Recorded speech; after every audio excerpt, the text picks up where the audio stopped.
इस वीडियो में NCERT 10th class विज्ञान अध्याय 3 धातु एवं अधातु इससे संबंधित, क्योंकि पहला क्लास है तो सभी महत्वपूर्ण नोट्स इस अध्याय के देखते हैं जो महत्वपूर्ण है और जिनसे ऑब्जेक्टिव प्रश्न आ सकता है। तो आइए देखते हैं, एक एक नोट को पहले समझते हैं। धातु एवं अधातु चैप्टर का नाम है, तो पहले धातु के बारे में समझ लेते हैं, फिर अधातु के बारे में। तो धातु के गुण, धातु का कौन कौन सा गुण होता है? तो पहला गुण है आघात वर्ध्यता। देखिए, आघात वर्ध्यता का मतलब होता है कि अगर किसी पदार्थ पर चोट किया जाए तो वो चोट को सहन कर ले, पचक जाए, टेढ़ा मेढ़ा हो जाए, लेकिन टूटकर छिटके नहीं, चूर चूर न हो, उसे आघात वर्ध्यता कहा जाता है। दूसरा गुण होता है धातु का तन्यता। तन्यता का मतलब है कि जिसे खींचकर लंबा किया जा सके, जिस पदार्थ को खींचकर लंबा कर दिया जाए और लंबा हो जाए तो उसे तन्यता कहते हैं। ये अलग अलग धातुओं में अलग अलग इसके गुण हो सकती है।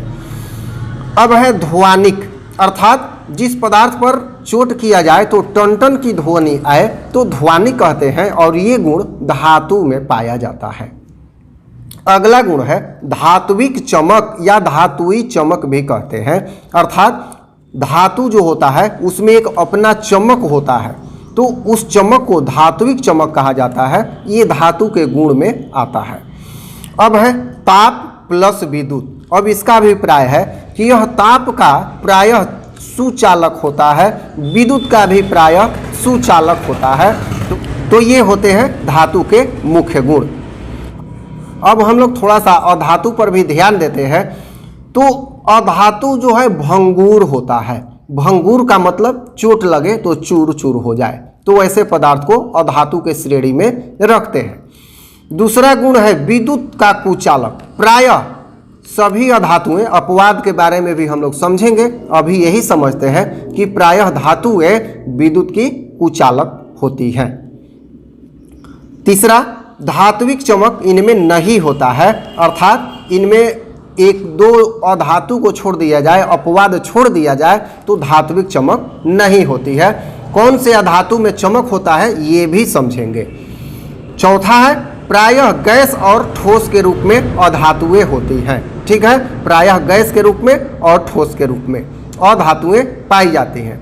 यहाँ अगर धातु की बात करें तो एक धातु को छोड़कर प्रायः सभी धातुएं ठोस के रूप में पाई जाती है। वो कौन सा धातु है जो ठोस रूप में नहीं होता, ये अभी अगले नोट्स में हम लोग देखेंगे। पहला इंपॉर्टेंट पॉइंट है पारा एक ऐसा धातु है जो कमरे के ताप पर द्रव होता है।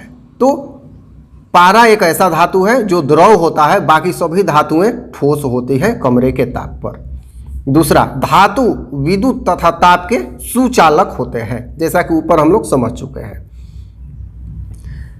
धातु इलेक्ट्रॉन का त्याग करते हैं, इसलिए ये धनायन बनाते हैं। ये इंपॉर्टेंट पॉइंट है। धातु क्या करते हैं? इलेक्ट्रॉन का त्याग बनाते हैं और धनायन बनाते हैं, और कोई भी यौगिक बनता है तो ये पहले होते हैं, अधातु को बाद में लिखा जाता है।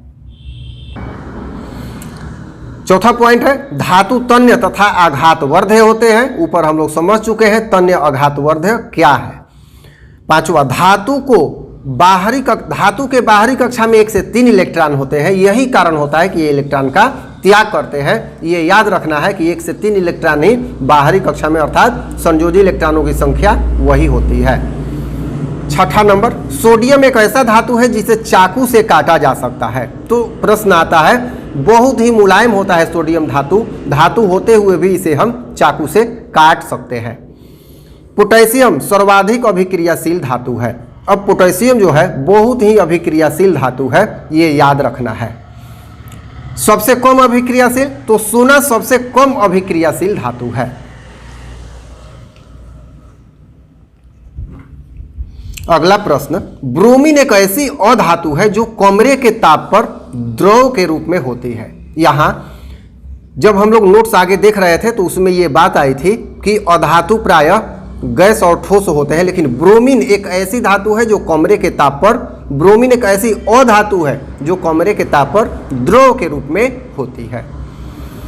अब कौन सी अधातु चमकीली होती है? क्योंकि धातुई चमक अधातु में नहीं पाया जाता है, वो तो धातु में होता है। तो यहाँ अपवाद वाला मिल गया। आयोडीन में अधातु होते हुए भी धातुई चमक अर्थात चमक पाया जाता है। 12 नंबर, अब अधातुएं जो होती हैं प्रायः विद्युत की कुचालक होती हैं। तो ग्रेफाइट एक ऐसा अधातु है अपवाद में जो अधातु होते हुए भी विद्युत का चालन करता है। 13 नंबर, हीरा सबसे अधिक कठोर पदार्थ है। हीरा सबसे अधिक है ये कठोर। 14 नंबर, धातु ऑक्सीजन से संयोग कर धातु का ऑक्साइड बनाता है। धातु जो है ऑक्सीजन से संयोग करके ऑक्साइड बनाता है। अगला पॉइंट है, धातु अम्ल से अभिक्रिया कर हाइड्रोजन गैस का निर्माण करता है। कई बार ऑब्जेक्टिव, जितने पॉइंट है उतने ऑब्जेक्टिव प्रश्न। धातु अम्ल से अभिक्रिया कर हाइड्रोजन गैस का निर्माण करता है। 16वां पॉइंट है, धातु जब जल से अभिक्रिया कर हाइड्रोजन गैस मुक्त करता है। 16वां पॉइंट है, धातु जल से अभिक्रिया कर हाइड्रोजन गैस मुक्त करता है। 17 नंबर पॉइंट, लोहा गर्म जल अथवा ठंडे जल से अभिक्रिया नहीं करता है। याद रखिएगा, गर्म जल ठंडा जल से अभिक्रिया नहीं करता है, किंतु जल जब भाप अवस्था में हो तो यह अभिक्रिया कर जाता है।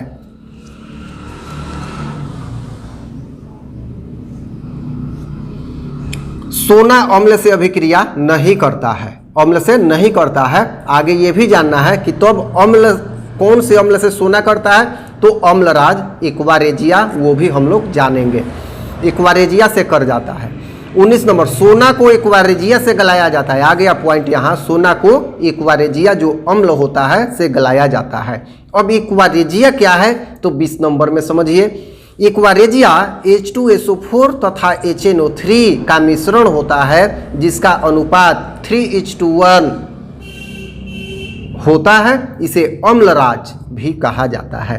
तो इस तरह से इस चैप्टर के 20 महत्वपूर्ण बिंदु हैं। अगले वीडियो में हम लोग पेज नंबर 45 से प्रश्नोत्तर करना प्रारंभ करेंगे। धन्यवाद।